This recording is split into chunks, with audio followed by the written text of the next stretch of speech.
Hello and welcome to the Wine Educate podcast. I'm your host, Joanne Close, and this is the fourth installment of our True Wine Crime series, which I've been having lots of fun doing. And for our fourth installment, well, I'm doing a big one. So many of you will probably have heard of the wine fraud of Rudy Kurniawan. They made a movie out of it called Sour Grapes, and there's lots to talk about here. I've been thinking about it all week, talking to people about it. Every time I do, something new kind of pops up. So we're going to cover this, hopefully in our lovely 10 to 15 minutes. Just know, as with all these true wine crime stories, there's a lot more to really dig into here. But first, a little bit of current events. I'll be heading to France on Tuesday for the wine trips. If you want to follow along and see what we get up to, that will be the topic of my newsletter for probably June and July, talking about news from the vineyard, what's going on, what I see, what's growing, what's being made, photos and updates. So go to wineeducate.com and click on the green newsletter button and sign up and see what we get up to this summer. Okay, so to set the stage for our true wine crime, we first need to look at the explosion of fine wine in the late 90s into the 2000s. During this time, fine wine prices were beginning to explode. Burgundy became the center of the luxury wine collecting. Producers like Domaine de la Romanee-Conti, which we talked about a few episodes ago, and bottles that used to sell for a couple $1,000 were now going for $20,000, $50,000, and climbing. So something was happening. Auction fever.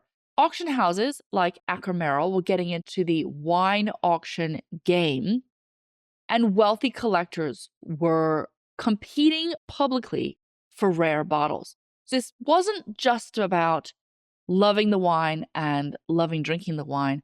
Wine was becoming a status symbol, like a car or a watch.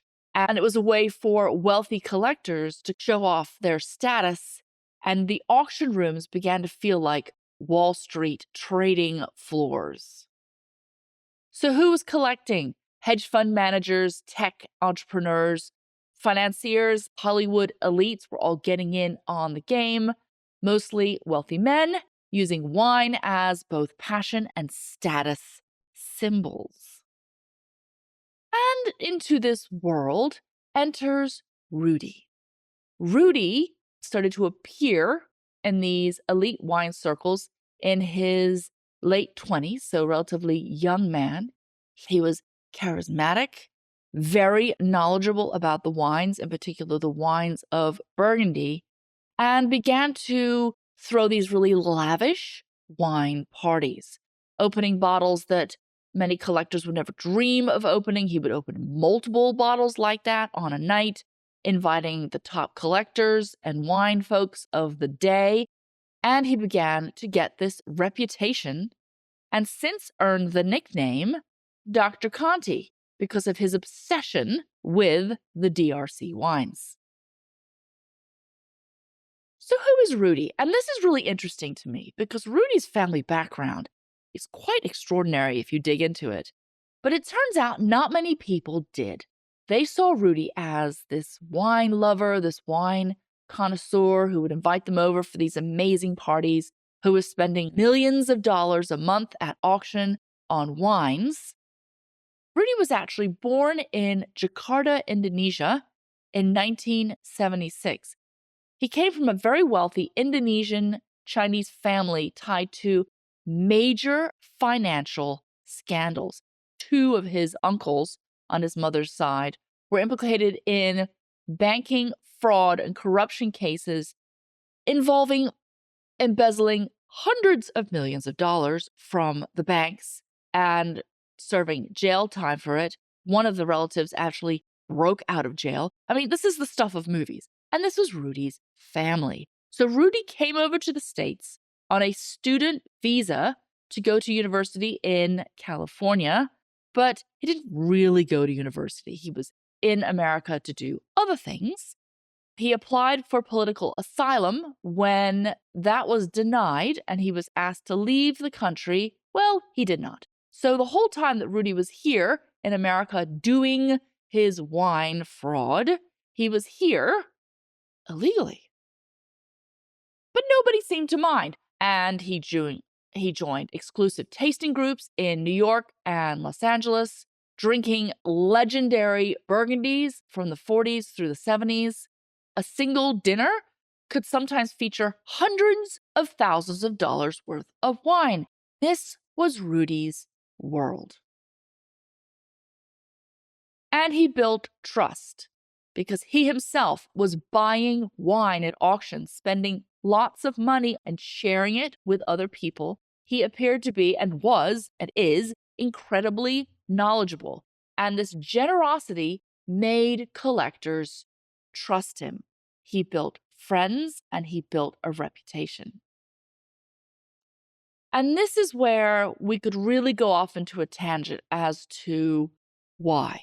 Why, if you've built this world, you've built these friends, this group, this trust, would you then turn and essentially betray that whole world? I think the number one reason for this, in my mind, is that the money was running out.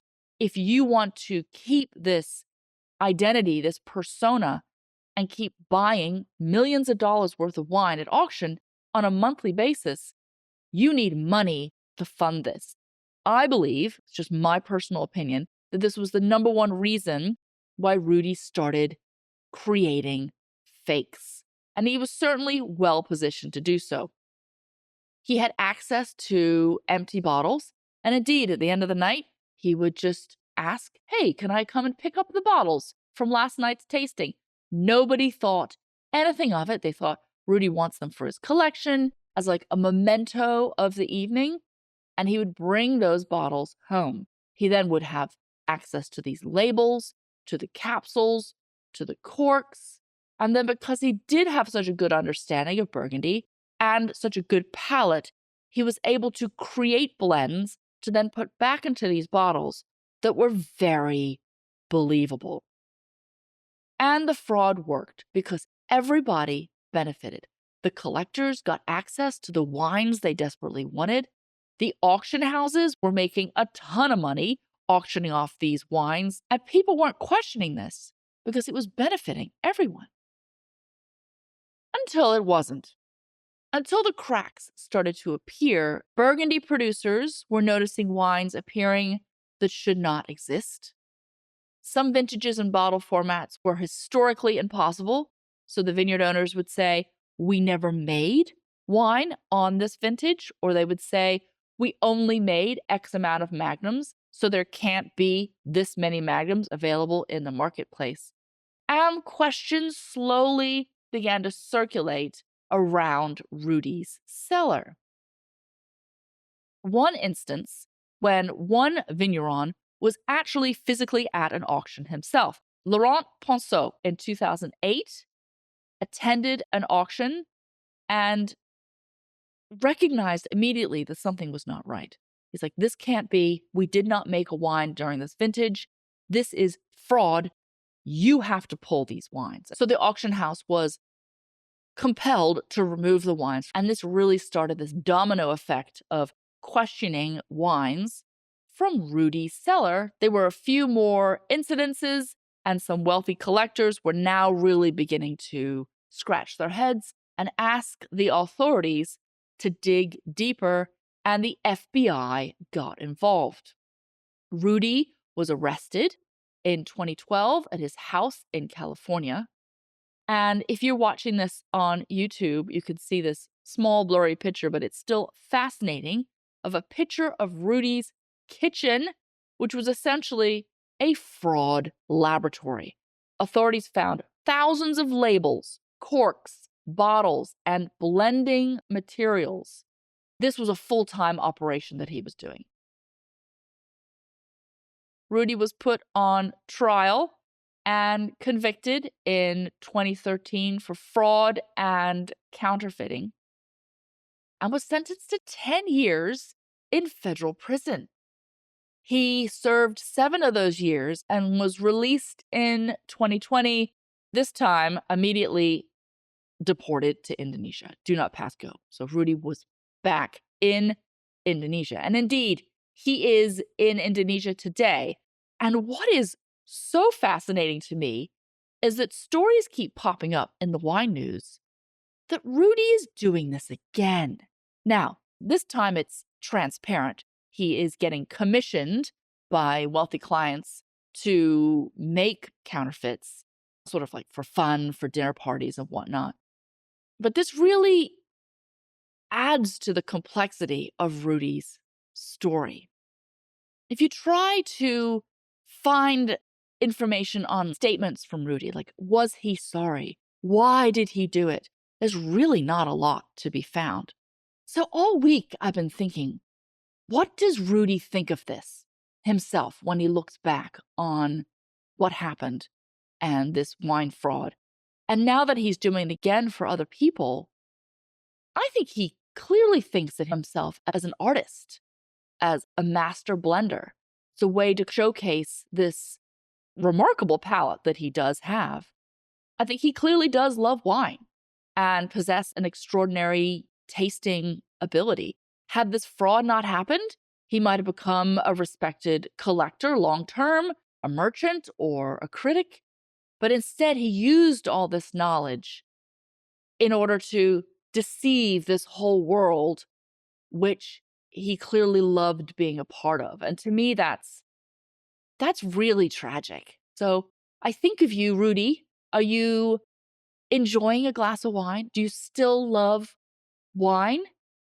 I'm very curious. I can see why collectors today would still want to sit down and share a bottle of wine with Rudy, as long as they brought it and Rudy didn't. Okay. Well, fascinating. If you want to learn more, you're in luck because they made a whole movie about this called Sour Grapes, and you can go check it out and see what you think. All right. Don't forget to sign up for the newsletter if you want to follow along with what we're doing in the south of France for the next couple of weeks. And I hope you found this mini series on true wine crime to be fun. I think I'll probably do it again down the road because there are still many stories that I have not covered here that are absolutely fascinating. Thank you so much for listening. I appreciate you. Have a lovely week. I'll talk to you next time.